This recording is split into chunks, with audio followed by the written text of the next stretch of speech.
Mengapa sih negara bisa terobsesi untuk memperkuat kemampuan militernya sedang mungkin? Mengapa sih negara begitu rela dan bangga mengeluarkan ratusan, jutaan, hingga miliaran dolarnya untuk melatih pasukan tempur, membangun armada tempur, hingga untuk menipis senjata terakhir? Juga, mengapa sih negara begitu gigih untuk mengirim ribuan ahlinya, mengirim ribuan pembisnisnya ke luar negeri untuk mencari sumber-sumber kekayaan lainnya? Tapi kok ada juga negara yang begitu bersahabat dengan yang lainnya, yang tidak banyak macam tingkah dengan negara lainnya, bahkan menjalin kerjasama dengan yang lainnya. Sebenarnya, apa sih yang dicari oleh negara itu? John Mearsheimer dalam artikel berjudul Anarchy and the Struggle for Power menyatakan bahwa alasan utama negara berlaku demikian adalah karena lingkungan yang maksa demikian.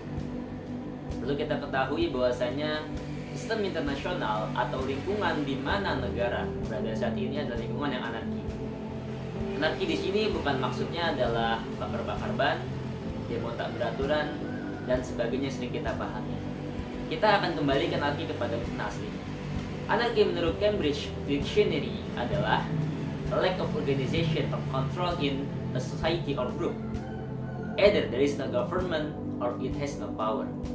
Yaitu ketiadaan organisasi dan kontrol di sebuah komunitas atau masyarakat, bisa karena tidak ada pemerintahan atau ada namun tidak memiliki kuasa.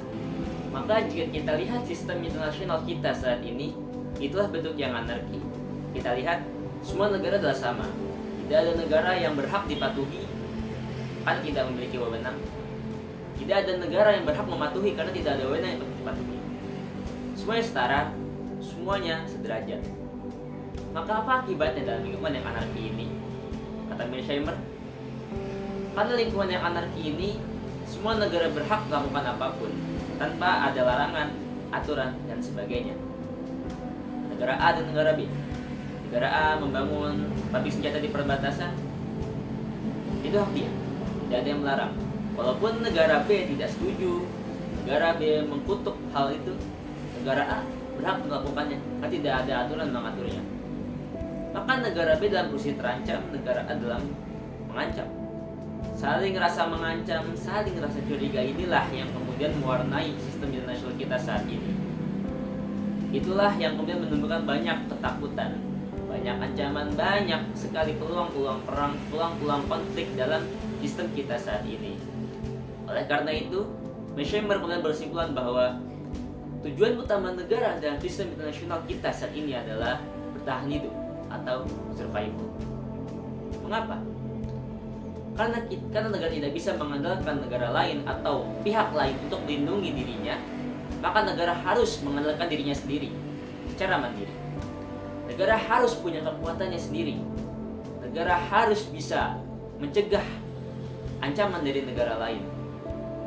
Oleh karena itu, negara perlu untuk membangun militernya, ekonominya, dan semua bidang yang dia perlukan untuk membangun negara sebagai citra negara yang kuat. Tentu, usaha memperkuat diri ini berbeda satu dengan yang lainnya. Negara yang beruntung mempunyai wilayah yang luas, sumber daya melimpah, manusia mumpuni, memiliki kemampuan, peluang untuk menjadi lebih kuat dari yang lainnya. Kita lihat sekarang, beberapa negara dengan yang beruntung tadi lebih unggul daripada negara yang lainnya. Negara macam Amerika, Rusia, Cina, dan sebagainya diberkahi dengan wilayah yang luas, sumber daya mumpuni, dan sebagainya, lebih unggul dari negara-negara dunia ketiga. Maka setelahnya, walaupun negara telah memperkuat dirinya sendiri untuk mencegah ancaman tetap ada. Karena tidak samaan antara kekuatan satu negara dengan yang lainnya.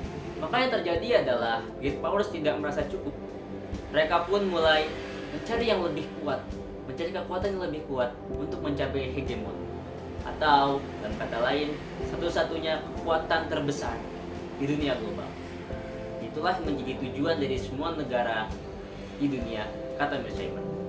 Masalahnya adalah dalam dunia yang banyak sekali potensial hegemon atau hegemon yang potensial, maka lebih banyak ancaman, lebih banyak ketidakpastian, lebih banyak ketakutan ketimbang bipolar atau dua potential hegemon. Dan jika kita lihat saat ini di mana kita dalam sistem yang multipolar, di mana kita banyak sekali potential hegemon, kita lihat juga banyak sekali ancaman, ketakutan, dan bertebaran di mana-mana. Begitu kata Mearsheimer. Maka kompetisi kekuatan ini antara great powers, antara potential hegemon, antara potential great powers, bahkan negara-negara bawahnya, inilah mewarnai hubungan dunia internasional kita saat ini. Lalu, bagaimana dengan adanya negara yang bekerja sama? Bukankah itu sebuah anomali? Negara yang digambarkan oleh Mearsheimer, mereka saling berkompetisi, saling mencurigai, ternyata dapat bekerja sama, dapat akur. Apa yang terjadi? Mearsheimer berkata bahwasanya, walaupun semua negara mengejar kekuatan, mereka adalah aktor yang rasional. Mereka tidak mungkin mengejar kekuatan tanpa pertimbangan yang matang. Jikalau ia membangun sebuah nuklir,